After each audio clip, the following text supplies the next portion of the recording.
Hello everyone, today I just want to talk about my self improvement. जो मैंने आज improve किया है वो मुझे मेरे एग्जाम के दिन पे क्या काम आएगी। सो बेसिकली आज मैंने रिवीजन किया अपने 4 चैप्टर्स का, दैट इज़ डीटी का। उसमें मैंने पढ़ा अपने बेसिक कॉन्सेप्ट को, उसमें जो भी रेट्स वगैरह दिए हुए थे वो सारे रिवाइज़ किए हैं, रेजिडेंशियल स्टेटस को रिवाइज़ किया है और उसके जितने भी क्वेश्चन थे ICAI मॉड्यूल में वो सॉल्व किए मैंने। एंड देन मैंने हाउस प्रॉपर्टी का सॉल्व किया, उसमें कि सिर्फ मैंने 5 ही क्वेश्चन सॉल्व किए, पूरे क्वेश्चन सॉल्व नहीं किया ICAI मॉड्यूल के। जो लग रहा था कि थोड़ा ईजी है उसको मैंने रखा हुआ था। सो जस्ट मैंने ICAI मॉड्यूल का हाउस प्रॉपर्टी का थोड़े बहुत क्वेश्चंस भी सॉल्व किए and then income from other source का मैंने रिविजन्स किया। तो दैट इज़ 4 चैप्टर जो मैंने आज रिवीजन किया एंड मैंने सॉल्व किए अपने मई 2024 के प्रीवियस ईयर क्वेश्चंस को। एंड देन मैंने उसे सॉल्व करते टाइम सिर्फ मैंने डिस्क्रिप्टिव जो पार्ट होते हैं अपने डायरेक्ट टैक्स के उतने ही सॉल्व किए हैं। मैंने पूरा पेपर नहीं सॉल्व किया 100 मार्क्स का, सिर्फ 35 मार्क्स का सॉल्व किया and I get only 26 marks out of 35। 26 marks क्यों मिले हैं आउट ऑफ 35? उसमें मैंने एक मिस्टेक्स की थी, जो मैंने मिस्टेक्स को अपने डू नॉट रिपीट में लिख दिया हुआ है ताकि कि मुझे आगे जाके इसका फिर से रिपीट ना करना पड़े। That is first mistake. इस क्या था कि लॉटरी का जो अपना क्वेश्चन था फर्स्ट वन की लॉटरी का नेट TDS का था, जिसमें कि 4500 करके रखा था, राइट।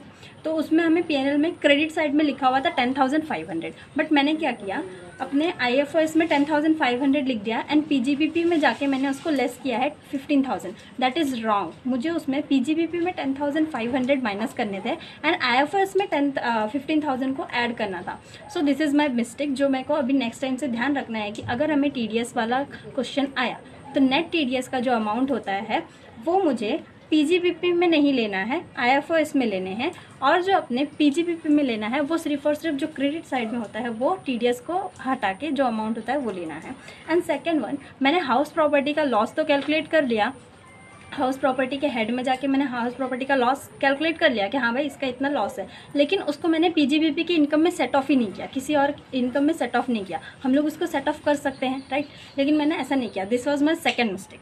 एंड थर्ड वन मैंने क्या किया कि डिडक्शन नहीं लिया, राइट। ATG का जो हमारा डिडक्शन होता है वो मैंने नहीं लिया। मैंने सिर्फ क्या किया PGBP में जाके उसको वहाँ से माइनस कर दिया कि ये हमें अलाउ नहीं होता है क्योंकि बिजनेस का एक्सपेंसेस नहीं है, लेकिन मैं उसका हमें ATG में डिडक्शन मिलता है, लेकिन मैंने उसके ATG में डिडक्शन नहीं लिया। तो this was my third mistake. And fourth one, इसकी TCS 1% डिडक्ट होता है इफ़ TCS 1% सेलर कलेक्ट करता है अगर वो 10 लाख से ज़्यादा के कार को सेल करता है। तो इन दैट केस पे इस पे मैंने 2% का कैलकुलेट कर दिया था। This was my fourth mistake. And fifth one is मैंने प्रॉपर वर्किंग नोट नहीं दिया। दैट इज़ मतलब हमारा जो फोर्थ क्वेश्चन होता है, फोर्थ 1A का होता है जो, उसमें हमें दिया होता है कि carry forward and set of का क्वेश्चन। उसमें मैंने प्रॉपर वर्किंग नोट ही नहीं दिया कि इसमें हम लोग सेट ऑफ कब करेंगे, 8 ईयर्स हो गए हैं तो क्यों नहीं हम लोग सेट ऑफ नहीं कर सकते इसको, या फिर इसको कैरी फॉरवर्ड नहीं कर सकते। इन दैट केस पे मैंने उस पर प्रॉपर वर्किंग नोट नहीं दिया था।